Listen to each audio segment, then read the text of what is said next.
기도하고 오후 성경 공부 시작하겠습니다. 하나님 아버지 감사합니다. 오후에도 우리에게 하나님의 말씀을 살피고 공부할 수 있는 귀한 시간 허락해 주셔서 감사를 드립니다.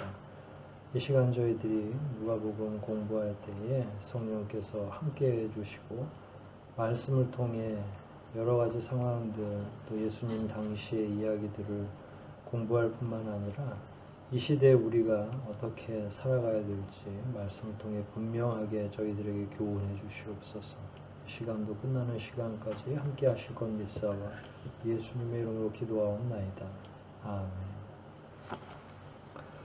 예, 오늘은 누가복음 5장입니다. 5장 1절부터 제가 준비한 건 12절까지 요 스토리 하나만 오늘은 공부하고 다음 주에 계속 연결해서 이야기하도록 하겠습니다. 누가복음 5장 1절 일단 1절 한 절만 먼저 읽고 한 구절 한 구절 이야기하도록 하겠습니다. 1절 우리 같이 읽어볼까요? 누가복음 5장 1절입니다. 시작. 예수님이 겟네사렛 호숫가에서 말씀하실 때 많은 사람들이 하나님의 말씀을 들으려고 밀려왔다. 지금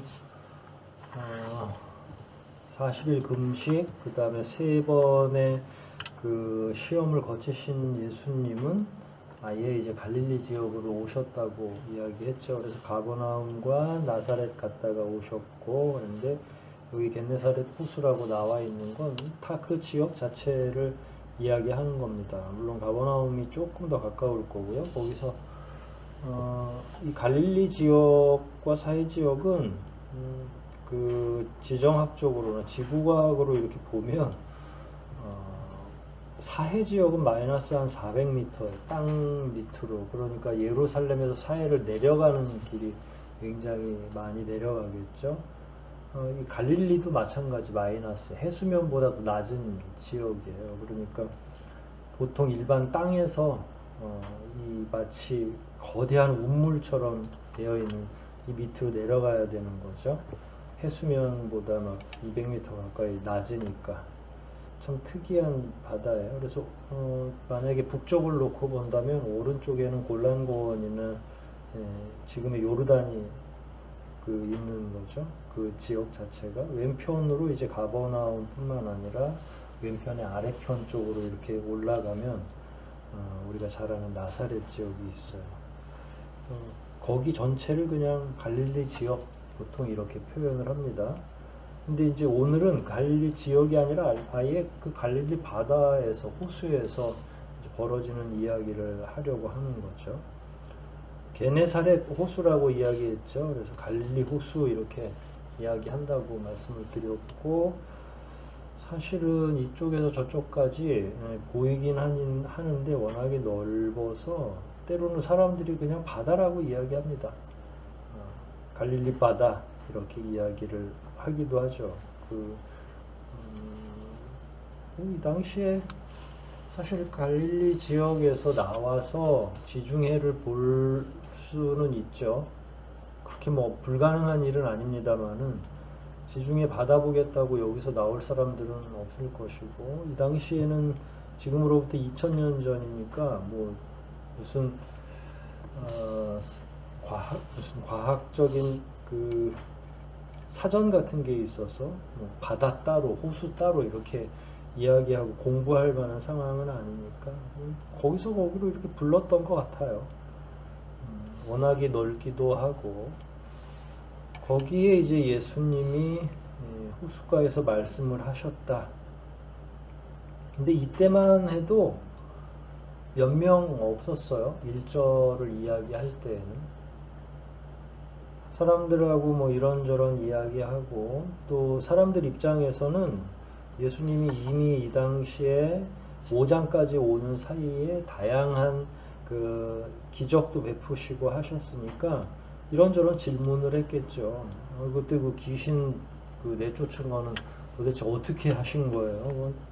보면 볼수록 생각하면 생각할수록 아주 놀랍습니다. 이렇게 이야기할 수도 있고, 그런데 문제는 더 많은 사람들이 계속 그 1절 마지막에 밀려왔다 이렇게 이야기. 밀려온다고 하는 거는 보통 구름이 밀려온다, 파도가 밀려온다 할 때 단위 자체가 큰 거죠.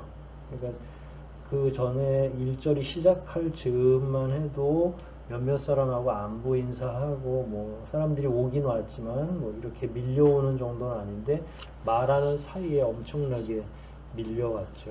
이 사람들은 도대체 그 어떻게 예수님이 여기 있는 걸 알 수 있을까요? 예전에 이 당시에 사람들은 뭐 출근할 일이 없죠. 지금처럼 이렇게 빡빡하게 짜여져 있는 직장 생활을 하는 것도 아니고 완전하게, 그리고 여기는 벼농사나 논농사를 지을 수 있는 지역이 아니에요. 어부도 하고 뭐 이것저것 하지만 그냥 자기 집 주변에서 텃밭이나 가꾸던지 아니면 뭔가 자기 몸을 좀 움직여가면서 막노동을 하든지, 그 직업군이 다양하지도 않았고 늘 그냥 하루하루 눈 깨어 있으면 먹을 거 구하러 여기저기 다니기도 하고 하지만 별 뾰족한 게 없죠. 그러니까 이 사람들 가운데 성경에 계속 지금까지 보면 뭔가 예수님을 끊임없이 계속 추종하고 쫓아다니는 사람들이 아예 있는 거죠. 가버나움에서 이렇게 예수님이 어떻게든 자취를 감추려고 했을 때 또 끝까지 쫓아와가지고 예수님 계신 곳을 알아냈잖아요. 그러니까 그런 사람들이 있었던 것 같아요. 그 사람들이 이제 혹시 뭐 예수님을 통해서 기적이라도 한번 자기가 아픈 거나 혹은 문제를 가지고 있는 거나 이런 것들을 좀 해결할 수 있지는 않을까 하는 그 기대감, 또 만약에 이분이 메시아라고 하면 뭔가 그 위대한 자유를 부여해 주지 않겠는가 하는 생각을 하고서 그 기대감으로 사람들이 몰려다니기 시작한 거죠. 이미 이런 경험은 6, 700년 전에 있었던 선지자들 이후에는 처음이죠. 예수님 오시기 전 마지막 400년 전에 이제 말라기 선지자가 마지막 성경을 기록하고 나서는 더 이상 하나님께서도 이스라엘 백성들에게 이야기하지 않았어요. 그 전에 선지자들이 있을 때에도 구약에서 그 선지자가 환영받았던 예는 거의 없죠. 끊임없이 계속 백성들로부터 돌을 맞거나 뭐 심지어 어린아이들이 엘리야는 대머리라고 이야기하다가 엘리야가 화를 내는 경우도 있었고, 그러니까 지금 예수님이 받는 오늘날의 표현으로 보면 팬덤 현상인데, 이런 현상은 역사상 한 번도 없었던 일들인 거죠. 그건 왜 그렇습니까? 왜 이런 팬덤이 형성됐을까요? 예수님의 전하는 말씀이 일단 달랐죠. 그가 전하는 말씀은 권세 있었다. 늘 말하지만 성경의 저자 가운데 한 사람이 직강을 하러 내려왔는데 예수님이 막힘이 있겠어요?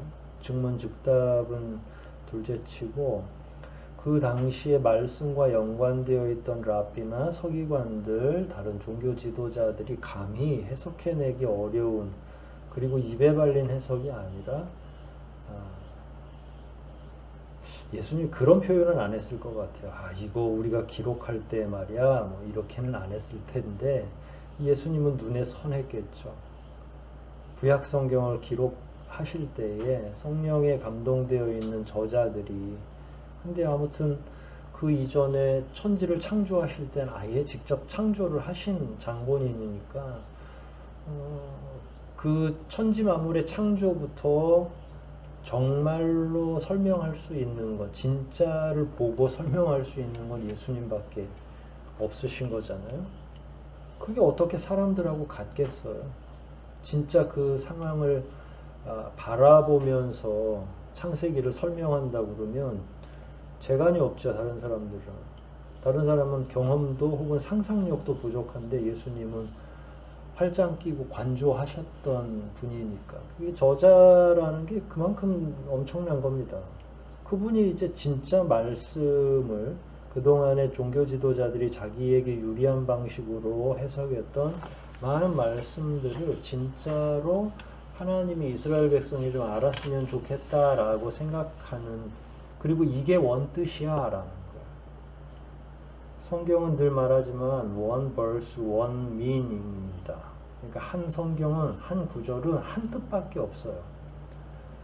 그걸 찾는 게 설교자의 몫인데 못 찾으면 하나님 뜻하고 전혀 이상한 걸 얘기하는 거죠. 알레고리칼 해석만 위험한 게 아니라 성경을 오랫동안 공부하지 않고 게으른 상태에서 해석하는 건 제가 작정했습니다. 하나님 말씀대로 증거하지 않으려고 작정을 했습니다. 라고 하는 것과 같아요. 어떤 본문이든지 뜻이 두 개, 세 개인 경우는 하나도 없어요. 하나님은 전하시고자 하는 바가 하나예요. 성경의 모든 본문은. 그러니까 설교자는 그 본문이 무슨 뜻인지를 명확히 탐구하려고 끊임없이 계속 공부하고 기도할 수밖에 없죠. 근데 하나님이 원하시는 한 가지의 의미를 제대로 전달하지 못하면 아무리 기독교 전통의 칼빈이 그렇게 해석했다 하더라도 그게 정말인지 아닌지는 내가 해석을 하는 수밖에 없죠. 기도하면서 본문하고 맞장을 떠가지고 전후 좌우를 다 살피고, 그래서 우리는 교부의 전통이나 종교개혁자들의 전통을 굉장히 중요시하지만 저는 그게 중요하지 않다고 생각해요.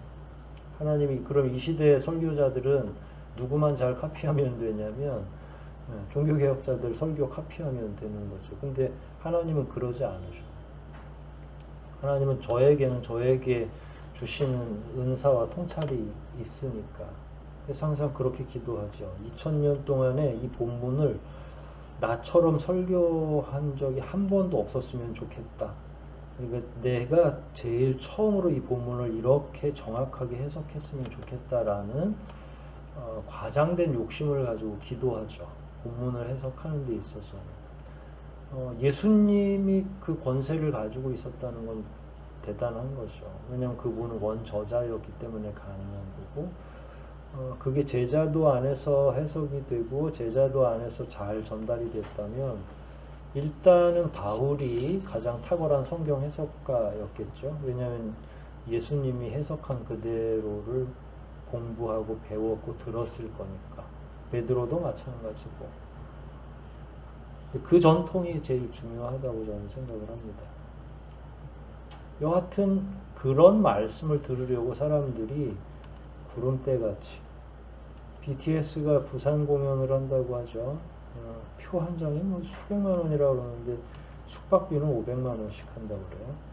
예수님이 만약에 그 주에 이 정도 팬덤으로 만약에 이 시대 체육관에서 부흥회를 하신다고 하면, 물론 예수님은 무료로 하시겠지만 대단하겠죠. 상상을 초월하는 사람들이에요. 지금 이 5장 1절에 나온 사람들은. 2절에 그때 호숫가에는 배 두 척이 있었다. 어부들은 배에서 내려 그물을 씻고 있었다. 예수님은 그것을 보셨다. 두 척 중에 하나는 베드로의 배고 하나는 다른 친구들, 동료들, 두 척만 있었던 건 아니에요. 근데 두 척이 보였던 거고 나머지 배들은 이미 들어와서 기항을 하고 있었고 이 두 척만 그때 들어와서 이제 열심히 씻고 있었던 거예요. 그물을 씻는 건 어떤 의미일까요? 그물을 씻는다는 건 한번 투망을 해서 바닷가에다 그물을 내리면 엉키고 그 다음에 거기에 이것저것 찌꺼기가 다 끼게 돼 있습니다. 그러니까 그 상태에서 그냥 방치하면 다시 그물을 내릴 때에 순차적으로 질서 있게 내려가질 않아요. 그렇게 되면 물고기를 잡기는커녕 힘만 들죠. 그러니까 어부들의 행위 가운데 절반은 그물을 늘 손질하는 거죠.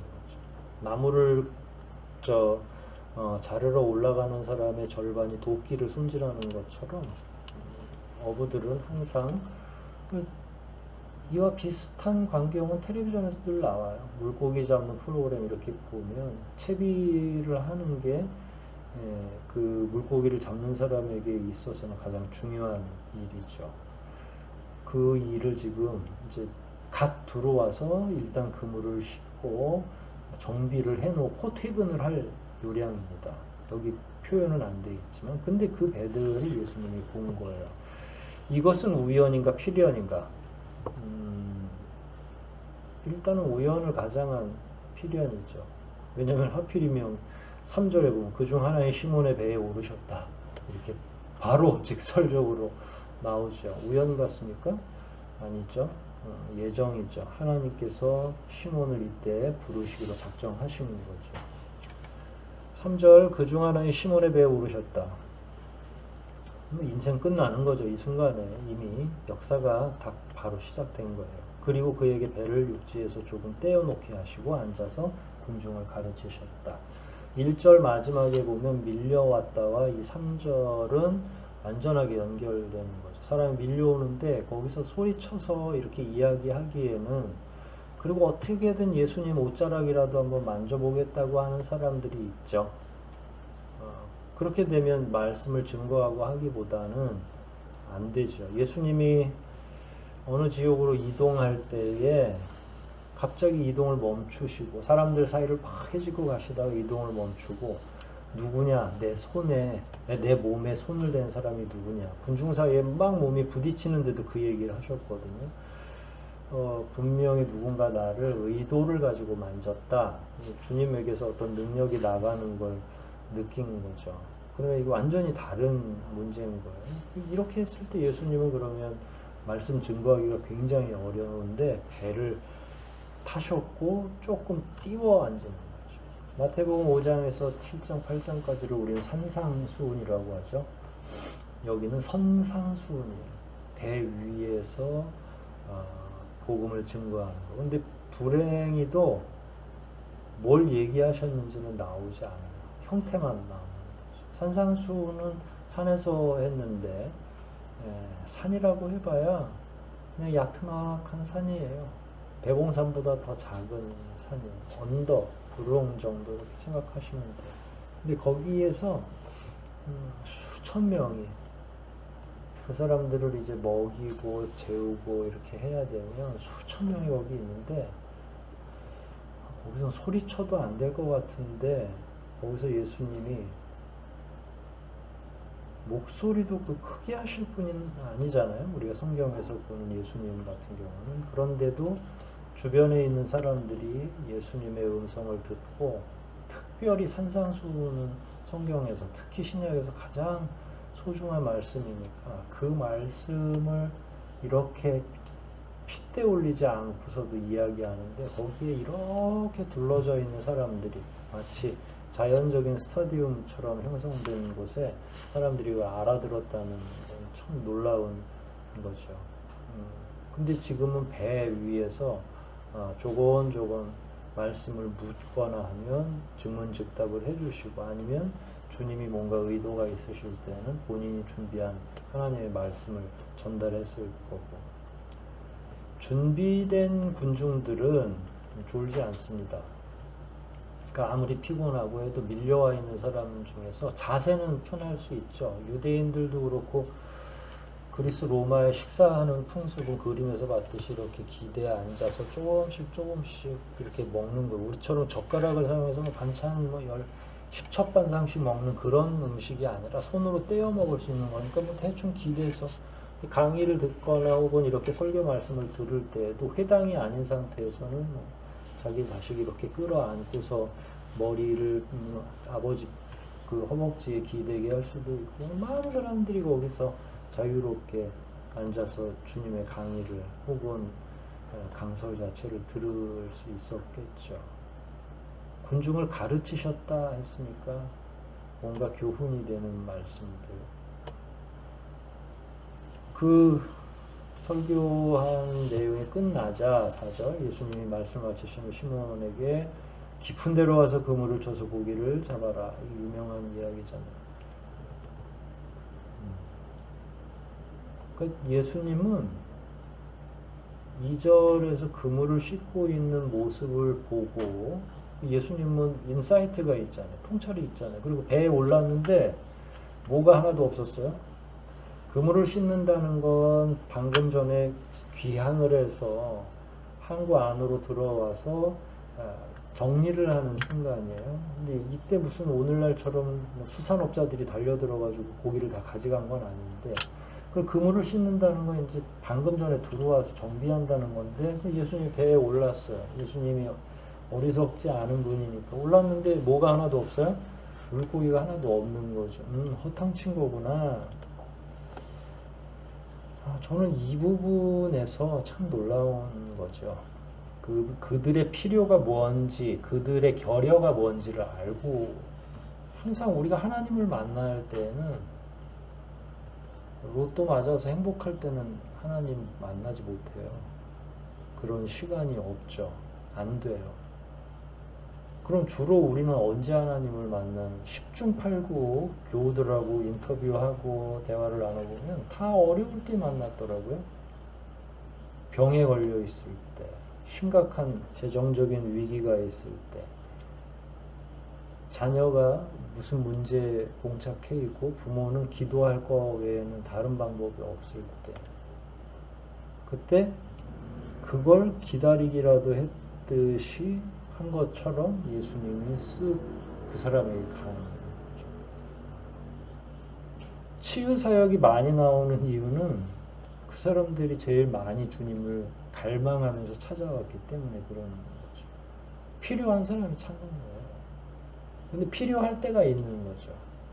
시몬의 지금 상태는 허탈한 거죠. 밤새 그물을, 이제 뒤에 나올 얘기가 뻔하잖아요. 밤새 그물을 쳤는데 물고기를 못 잡았어요. 어부가 이 당시에 무동력선이니까 노를 젓거나 돛을 올려서 자연풍을 이용해서 슬슬 다녀야 되는 거죠. 물론 본전이랄 게 없어요. 지금은 배 한 번 띄우면 그 기름값 때문에 수백만 원이 든대요. 한 번 이렇게 나갔다 오면 못 잡으면 그냥 진짜 수백만 원 하루에 다 날아간다고 이야기를 하더라고요. 그러니까 무조건 잡아야 되는데 못 잡은 거예요. 본전이랄 건 없지만 뭐 여하튼 시몬은 낙심할 대로 낙심했죠. 그 낙심한 내용이 5절에 나와요. 선생님, 우리가 밤새도록 애써봤지만 한 마리도 잡지 못했어요. 여기에 이제 원망과 재수없어 오늘은, 이런 생각도 있을 거고요. 그런데 거기에 역접으로 나오죠. 그러나 이 다음이 중요해요. 선생님이 말씀하시니까 한 번 더 그물을 쳐보겠습니다. 이 전에 베드로는, 시몬 베드로는 예수에 대한 경험이 있죠. 일단은 장모님 고쳐줬어요. 열병 나고 있을 때. 누가복음에 그대로 나온 과거에 바로 한 장 전에 나왔던 내용이고요. 장모를 고쳐주기 직전까지 예수 그리스도에 대한 정보가 나름 시몬에겐 있었죠. 귀신도 내쫓고 질병 고치는 건 일도 아니야. 빨리 니네 장모님 고치려면 얼른 그 예수라는 사람을 데려오면 돼. 그냥 봐는 놀라워 라고 하는, 그게 선생님이 말씀하시니라는 말에 포함되어 있는 거예요. 다른 사람이 했으면 안 듣는데 그래도 당신이 능력이 있고 뭔가 아는 것 같으니까, 그리고 신세도 적고, 이게 직전에 자기 장모님을 고치는 신세를 졌잖아요. 이게 이제 손님에 대한 예우거든요. 손님이 우리 가정에 뭔가 긍정적인 역할을 했는데 여기서 진짜 야박하게 오늘 너무 피곤해서 안 됩니다 라고 할 수 없잖아요. 그러면은 어떻게 해야 돼요? 그래도 또 손님이 한번 하시니까 그물 다 정비해 놨는데 이렇게 하는 거죠. 참 여기서 재밌는 건 예수님이 그물 정비해야 하는 걸 계속 놔둔 거예요. 왜 놔뒀겠어요? 그물 정비는 왜 한다고 그랬죠?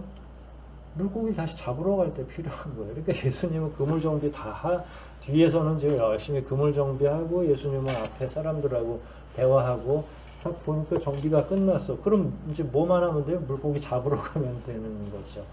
이게 되게 재밌게 그 광경을 상상해 보면 재밌게 지금 일이 벌어지고 있는 거예요. 예수님은 예수님 할 일 하고 있고, 시몬하고 나머지는 이제 이 말씀 끝나면 이 양반 가면 퇴근을 해야 되니까 부지런히 그물 정비 다 해놓은 거고요. 그런데 해놓자마자 나가자고 그러는 거예요. 그러면 베드로 입장에서 아니 여태까지 그물 정도 다 해놨는데 속으로 말이야. 근데 이분이 또 어머니도 고쳐주고 뭔가 그래도 일이 이 사람이 있는, 근데 이건 고기를 잡겠다고 나간 건 아니에요. 시몬 입장에서.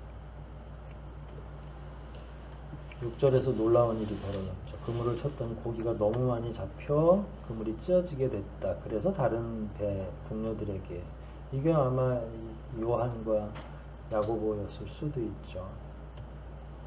뒤에 나오니까 이름이. 물고기를 너무 많이 잡을 경우에는요, 그물을 찢습니다. 왜냐면 배가 위험하기 때문에 그래요. 이거는 어떻게 한 거예요? 어군 탐지기로 가서 이렇게 간 건 아니죠. 예수님의 초자연적인 능력, 그러니까 이 이야기를 하려면 예수님의 능력을 좀 더 깊이 있게 고민할 필요가 있죠. 그러니까 왜 안 잡혔는지도 다 이해가 되는 거죠. 그러니까 예수님이 못 잡도록 하신 거예요. 예수님을 따르게 하려면 더 큰 결정타가 있어야죠. 첫 번째로 장모님을 고쳤는데 그럴 수도, 시몬이 생각할 때 잘 고치시네 이 정도의 반응이었을 수도 있죠. 실제로 그러면 시몬을 따르게 하고 싶어요. 그러면 좀 더 강력한 게 필요한 거죠. 한 방이, 진짜 한 방이 필요한 거예요. 따라와 그랬을 때 그리고 가야 되는 거예요. 빨리. 근데 한 번 더 내가 경험하지 않으면 안 되겠는데, 이렇게 되면 곤란하니까 찢어질 정도로. 근데 그렇게 되려면 앞전에 3마리쯤 잡으면 안 되는 거예요. 한 마리도 못 잡아야 되는 거죠. 하나님의 권세는 참 놀랍죠.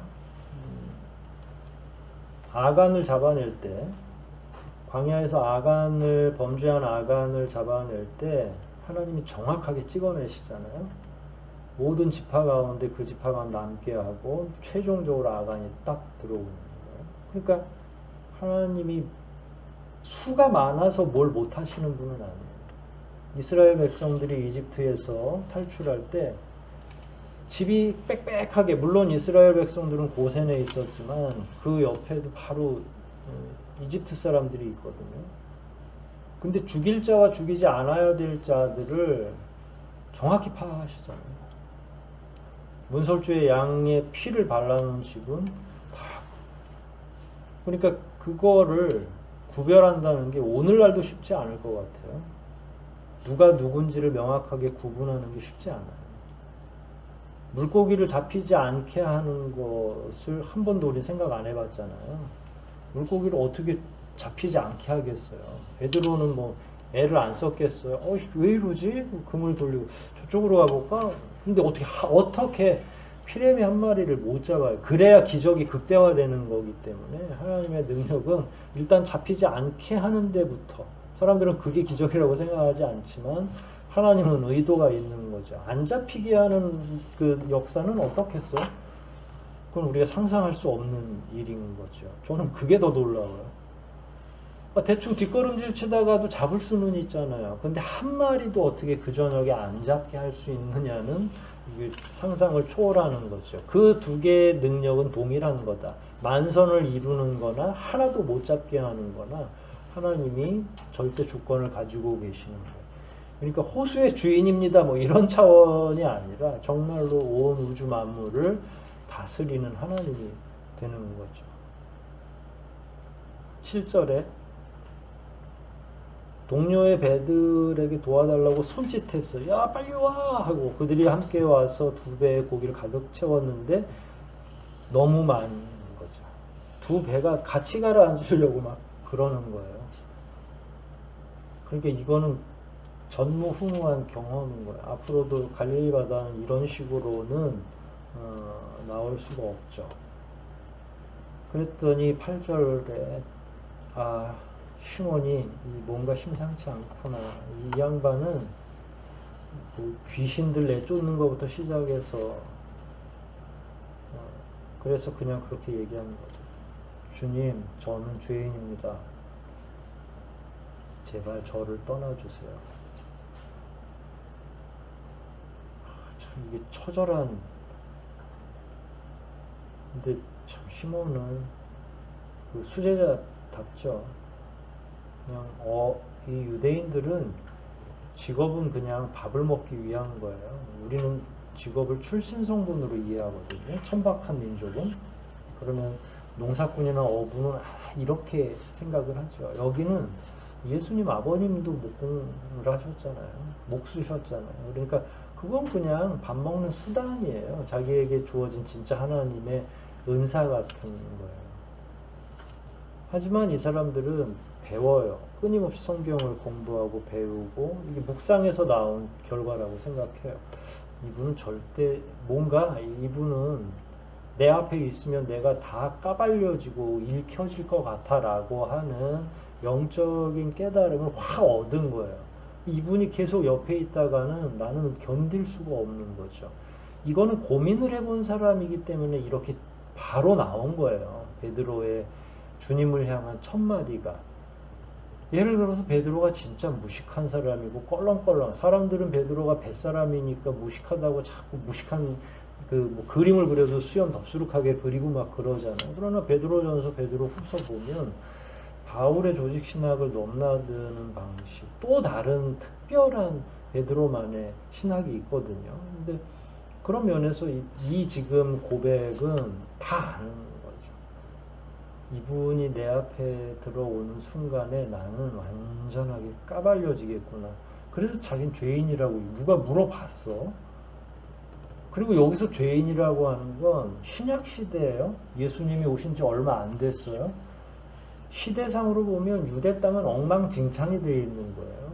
종교인부터 시작해서 일반 백성들까지 400년 동안 하나님이 침묵해서 죄인이니 뭐니 이런 말 잘 사용 안 할 때예요. 그냥 먹고 사는 거에 급급해 있어. 유대인들이지만. 근데 여기서 죄인입니다라는 걸 명확하게 얘기했다는 건 이 사람은 이게 맞나? 내가 이렇게 사는 게 맞나? 하나님 앞에서? 라고 고민을 했다는 증거라고 저는 생각을 해요. 내가 죄인입니다 라고 하는 말은 함부로 꺼내지 못해요. 부끄러워서도 못 꺼내고. 묵상 없이 이게 나올 말인가요? 이 말 한마디는 베드로가 어떤 심성으로 지금 살고 있는지 굉장히 갈등하고 있었던 거예요.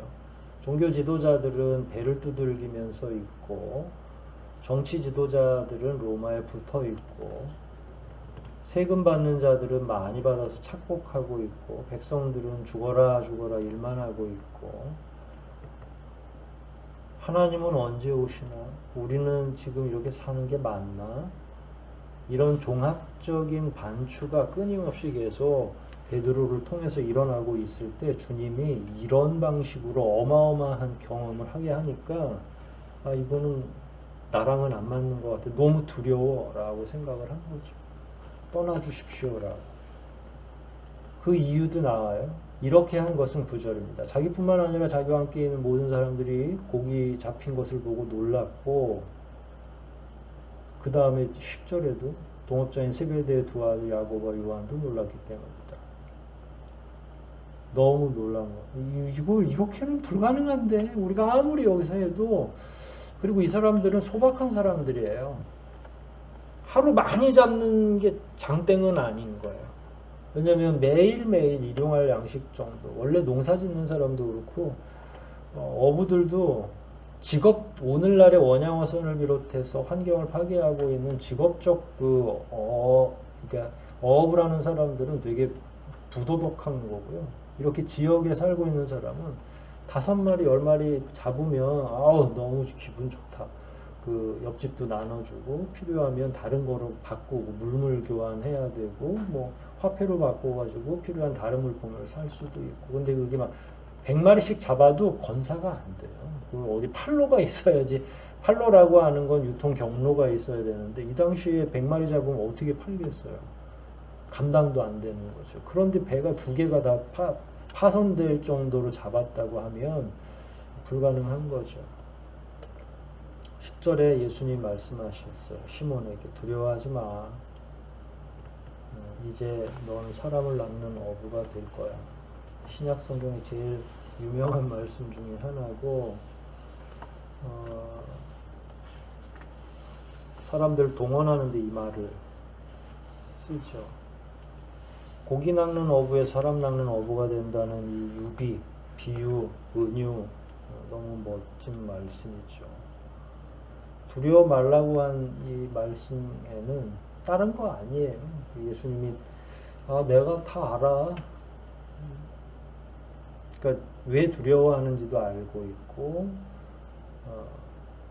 그러니까 베드로가 두려워하는 이유는 뭐 여러 가지가 있을 거예요. 하지만 그 중에 하나는 저분이 내게 감당할 수 없는 분이다라고 하는 거예요. 그건 세례 요한이 마치 고백한 것처럼 그분의 신들매도 난 어떻게 감당할 수가 없어. 그러니까 종 중에서도 제일 하급의 종을 의미한 거거든요. 저 세례 요한도 그렇게 표현했다면 베드로는 지금 아예 공부도 안 하고 어부로 있던 사람이에요. 세례 요한은 그래도 예수님 저 침례라도 시켜주신 분이잖아요. 그리고 사촌 형님이시고 먼저 태어났으니까. 그런데도 불구하고 신들매를 감당하지 못한다고 했는데 베드로는 뭐 그렇게 따지면 예수님 저 밑에 서 있어야 되는 거죠. 그러니까 당신과 나는 어울리지 않습니다 라고 이야기를 한 거고, 예수님을 두려워하지 마 라는 거예요. 여기 이 두려워하지 말라를 저는 그렇게 써놨어요. 너희와 나는 한 편이야. 한 편이 될 거야 라고 표현한 거예요. 두려워 말라라는 말 속에. 그럼 두려워할 필요가 없죠. 그분이 나의 편이 된다는, 그분이 너무 놀랍고 두려운 분인데 내 편이야 라고 이야기하는 거예요. 이거는 말투도 그랬을 거고 제스처도 그랬을 거고, 두려워하지 마 이러고 막 강압적으로 얘기하시면 더 두려울 거 아니에요. 가장 온화한 말씀으로, 온화한 표정으로, 온화한 제스처로 안아주셨을 수도 있겠죠. 두려워 말라고 하면서 말이야. 이제 너는 내 편이야. 괜찮아. 지금까지 너가 몇 번 경험했잖아. 근데 같은 편이면 전혀 상관없어 라고 이야기 해주시는 거죠. 그러니까 자꾸 그냥 사람을 낚는 것만 자꾸 생각하면 주님의 그런 나머지 메시지가 잘 안 보이는 거고요. 사람을 낚는데 만약에 우리가 집중하게 되면 예수님은 우리를 수단화시키는 분이잖아요. 두려워 말라고 훨씬 더 중요한 말씀인 거죠. 베드로에게는. 왜냐면 그 얘기를 들어야 하고 안심하고 집에 가잖아요. 두려운 상태로 사람을 낚는 어부가 될 거야. 그렇게 해놓고서 예수님 쑥 가버리시면 이 양반이 무슨 거사도 아니고 점치는 사람도 아니고, 뭔가 정말로 베드로가 필요한 말씀을 해주셔야 되는데, 아니 내가 언제 사람 낚겠댔어? 그거는 내 원하는 게 아니라 주님이 원하시는 거죠. 그럼 소모품이잖아요. 주님이 원하는 일에 우리를 동원하려고 이렇게 쳐다보고 있다. 저놈 좋아, 쓸만한데? 심지가 있겠어? 이렇게 해서 픽해가지고 사람을 낚아 그러면 그 안에 철학적 사고가 진행되지 않은 상태에서 끌려가듯이 끌려가는 거예요. 이제 그런 사람들은 4년, 3년 이렇게 오늘날의 신학제를 놓고 본다면, 아니면 현장에서라도 언제든지 도망갈 수 있어요. 자기도 모르는 사이에 끌려온 사람들은. 사고가 동의해야 돼요. 현실이 동의돼서가 오는 게 아니라, 현실이 동의돼서 온다는 건 아파서 오거나 이것저것 막히니까 신학이나 해볼까 하고 오거나, 이런 사람들이 주로 현실 때문에 오는 거죠. 근데 아무리 생각해도 이 일밖에 없고, 하나님이 나를 불렀고 그분이 음성으로 두려워하지 말라고 얘기를 한편 먹었다라고 이야기하는 그 음성을 들은 사람은 아무리 어려운 일이 있어도 도망 못 가죠. 왜냐하면 그 음성을 들었기 때문에. 그분. 사람들은 사람 낚는 어부가 되게 하겠다라는 음성을 듣고 오는 것처럼 착각하지만 그렇지 않아요. 왜 그런 줄 아세요? 예수님의 제자들 가운데 전도 많이 못한 사람 꽤 많아요. 순교를 너무 일찍 하는 바람에. 사람 낚기는 뭘 낚고? 주님한테 낚여가지고 그냥 목숨만 잃은 거죠. 스데반은 설교 몇 번 하고 죽었죠? 설교 한 편 하고 죽었어요. 그러니까 사람 낚는 거에 너무 신경 쓸 필요는 없죠. 우리가 한 사람도 전도 못할 수도 있어요. 미국에 유명한 말이 있죠. 빌리그레함 목사님 사모님은 한 사람밖에 전도를 못했어요. 빌리그레함 목사님 전 세계 다니면서 그렇게 수많은 사람을 헌신시키고 회심시키고, 이 사모님은 참 너무 아이러니한 거죠. 그 쫓아다니면서 뭐라도 좀 하시든지. 근데 그 사모님이 전도한 게 빌리그레함이에요. 그러니까 사람 낚는 어부는 중요한 게 아니에요. 엄밀히 말하면 낚게 돼 있고 주님 따라 다니다 보면 뒷걸음질 치다가도 어떤 사람 전도할 수 있게 돼. 전도를 많이 해야 또 답도 아닌 거고, 주님이 이제 너는 나랑 한 편이 될 거야. 그러니까 두려워할 필요 없어. 사람 낚는 거는 그냥 살면 되는 거야. 그건 생활이지 스킬이 아니라. 여기까지 듣고 베드로는 이건 거절할 수가 없는 거구나. 저분이 한 편 먹자 그러는데 이게 어떻게 할 수가 없네. 그래가지고 12절에 그들은 이라고 해놓고 모든 것을 버려둔 채 예수님을 따라갔다. 근데 그들이라고 하는 건 동업자인 친구들 야고보와 요한이었는데, 베드로, 야고보, 요한은 예수님과 사회적 거리두기보다 훨씬 더 가까이. 신약 성경의 제자들 이야기할 때는 무조건 베드로, 야고보, 요한으로 나와. 순서 자체가 가까이 있기 때문에 예수님하고 두세 발자국 안에. 사회적 거리는 2m라고 그러죠. 이거는 연구에 의해서 나온 거예요.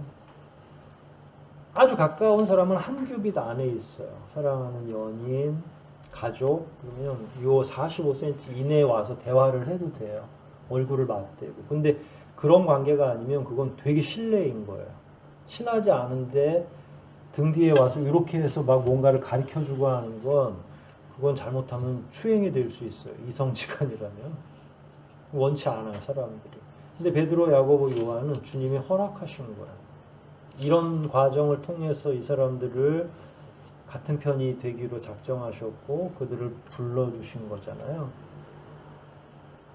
자, 그러면서 이제 예수님의 가장 가까운데, 예수님이 손만 뻗으면 베드로, 손만 다 이쪽으로 돌리면 야고보, 요한 이렇게 있는 거죠. 굉장히 멋지면서도 야고보와 요한은 굉장히 비극적인 형제죠.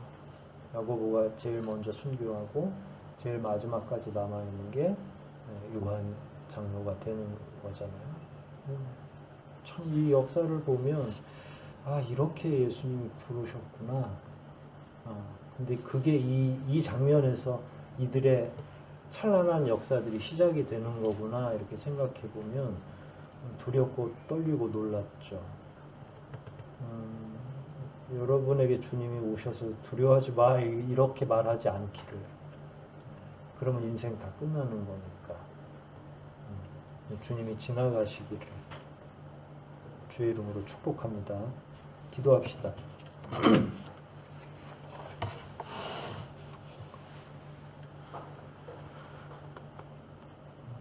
아버지 하나님 감사합니다. 우리는 이 장면을 보면서도 또 다시 공부할 때마다 주님의 섬세하신 그 음성과 제자들을 얼마나 아끼고 계신지, 그들을 얼마나 세밀하게 부르셨는지를 배우게 됩니다. 빈털터리로 들어왔을 때 예수님이 물고기로 그들을 교훈하시는 이 장면을 통해 그들이 제일 잘하는 걸 실패했을 때 주님이 도리어 그들을 일깨우는 놀라운 광경을 저희가 목격하게 됩니다. 저희 인생에 찾아와 주셔서 감사드리고, 과연 저희는 이 시대에 어떤 그리스도인으로 살아가야 되는지, 어떻게 사는 것이 참된 방식인지 제대로 이해하게 도와주시고 한 걸음 한 걸음 주님의 걸음을 따라 걸을 수 있도록 도와주시옵소서. 오늘부터 시작되는 이번 한 주 주님께서 더욱더 저희를 분발하게 도와주시고 너와 내가 한편이다라는 그 음성 가운데 믿음으로 더 강하게 진력할 수 있도록 저희의 발걸음을 인도해 주시옵소서. 다시 만나는 그 시간까지 함께 하실 것 믿사와 구주 예수 그리스도 이름 받들어 감사하며 기도하옵나이다. 아멘.